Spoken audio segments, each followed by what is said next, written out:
We were just talking about the DSM and diagnosis.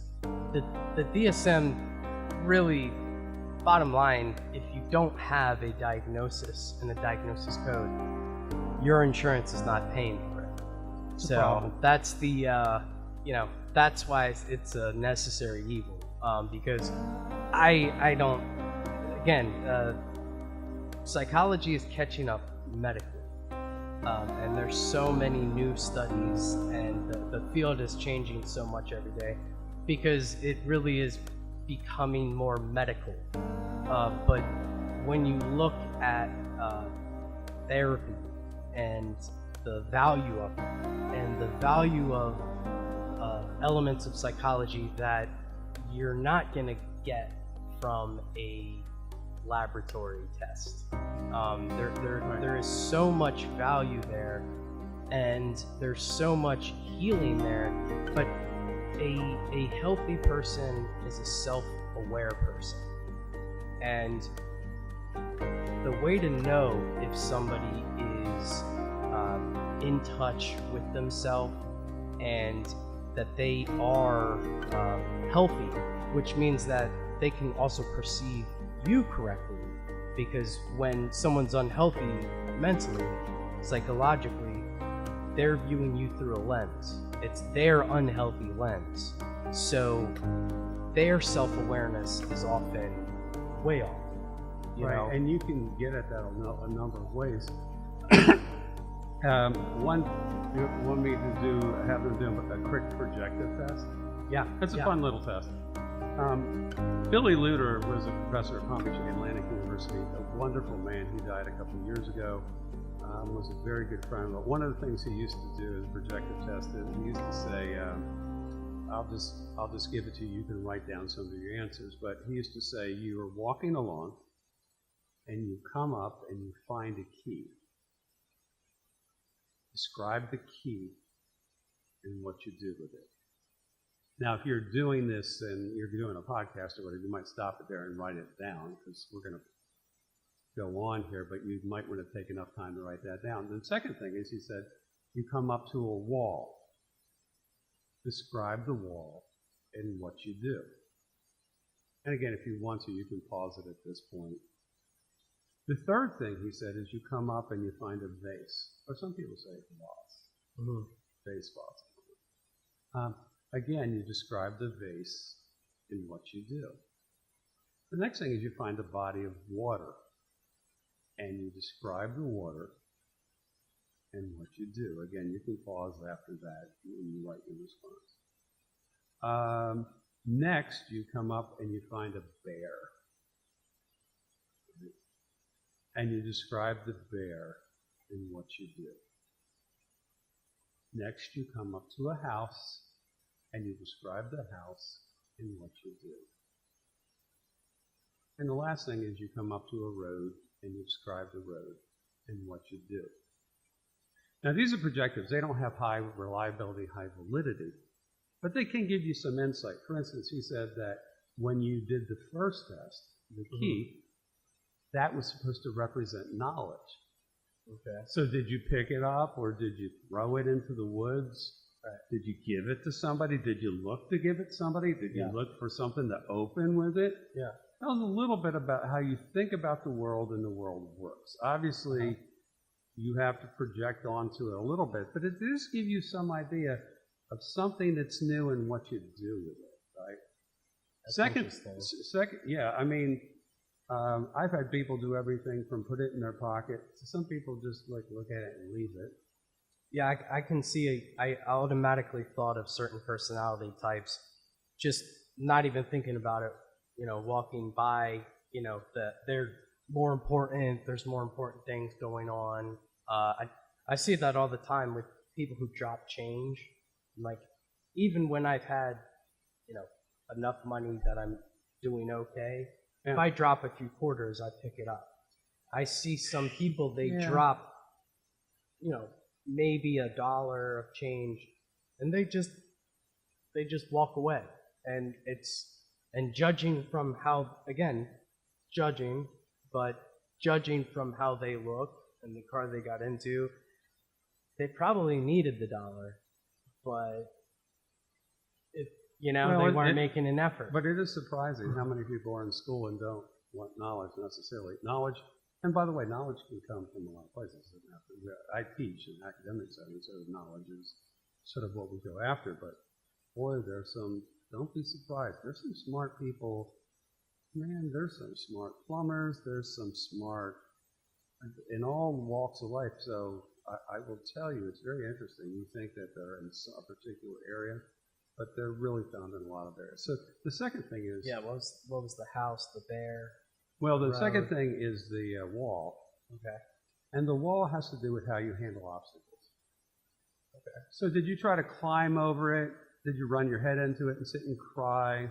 Did you pee on the wall? I don't know. What did you do? I automatically thought punch through it. Yeah. I mean, some people are just, Great. going to see, like I walked to see if I could get around it, or I dug a hole under it. Yeah. Or I walked along I had somebody the other day walk along the top of it. Oh. But when presented with something that blocks you, like, what do you do? Right. Third thing is the vase. This is kind of interesting to me, but it's your significant other.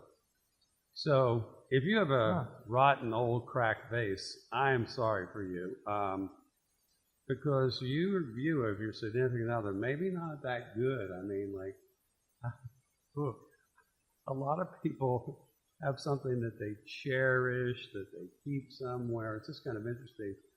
But it may say something the way of your ability to see something valuable and keep it and take care of it and whatever. Your body of water is interesting because it's your view of sex. So there you go. I mean, did you put your toe in it? Did you jump into it? Did you swim around? Oh. Did you just go by and look at it? Did you, hey, just watching. You were just watching it. I didn't get in it. Eating the ducks. I can't interpret any of those, but I'll let you interpret those, as weird as they may be. But it's kind of interesting, just our view of sex and sort of how we view these projectives, which are without form, so we project some of ourselves onto this, right? Yeah. The next one is the bear. The bear is supposed to be how we handle death. Hmm. So some people make it into they do like a reaction thing where they make it into a teddy bear and they hold it. Some people look at it and run from it. Some people like watch it like they're nervous about it. But it's not uncommon. I know you just say. So he just says you come up to a bear. Yeah, and they some people say I transform it into a teddy bear. It's something where, and this is the idea of projection. The idea is so threatening that I can't let myself in on it, so I turn it into something less threatening so that I can accept it. Wow. So you can see somebody who turns conflict into a big conflict, and they'll know, and everything's okay, it's cool. They're going to take something that's very threatening and hostile and make it into, you ever feel like that? Like everything's always okay. And yeah, maybe not so good. Like fight or run. I think fight and run seems like it would be appropriate. But again, it gives you an idea of what the person's style is in relation. And again, I wouldn't maybe do that, but it's kind of interesting that somebody would in some way. Sure. So the bear, and then the next one is the house. The house is a representation of yourself. Huh. So is it a mansion? Is there anybody home? Is it your house? Do you go into the house, or do you stare in through the windows? Do you not really know yourself, right? You don't know yourself. You never spent time in. One of the best answers I had recently, somebody said it's a house. They didn't identify necessarily as their house, but I went in, and there's a little fireplace there in the corner, and I made myself a cup of tea, and I sat down, and I enjoyed the tea by the fireplace. And you can see that person, their internal world is kind of happy and connected and kind of cool, right? I mean, that's neat. As opposed to somebody who told me they had a mansion. Yeah. But there was nobody home and they didn't go in. Okay. Right. So this idea of I have to put up this front, keep people away. I have to put up this front that is I'm in together and everything's great all the time, right? But once you get past there, no, there's nobody at home. There's nobody who does it. I mean, that's to me kind of interesting. That is. That's fascinating. In terms of that. Or do you just sit on the porch Right. and you're waiting for the owner to come? And you're Yeah. like, you haven't really entered into your own life, you know? You're not authoring your own life. You're not involved in your own life. You're not planning your own life. You're just sort of sitting there like waiting for the owner to show up. Yeah. Okay, well, that's fine, but how long are you going to sit on the porch before it? Yeah. The last one is the road. You come up to a road, and that's supposed to be your future. Okay. So do you take the road and embrace it? A lot of people talk about there's two roads, and I have to decide which one that they're on. Right. Some people, interesting enough, cross the road and just go back into the woods again. Oh. So it's like, there's my future, and I could go for it, but I can't do that. Something's blocking me, and so I'm just going to continue to wander in the woods for a while. You know what I mean? Like I'm not ready to go towards my future right now. Yeah. I don't know.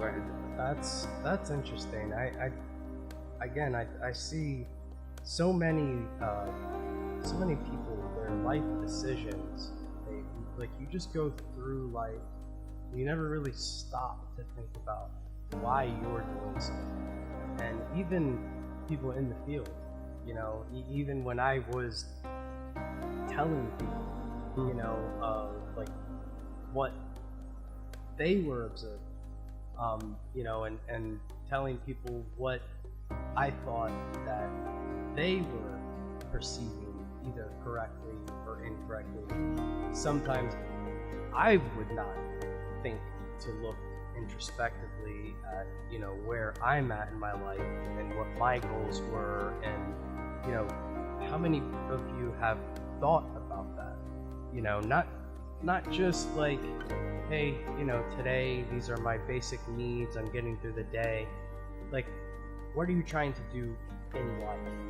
You know? Oh, that's interesting. There's a guy who wrote a book called Blue Like Jazz. I should look his name up, but he also wrote a book called like A Million Miles in 10,000 Years, something like that. Anyway, in that book, he talks about authoring your own life.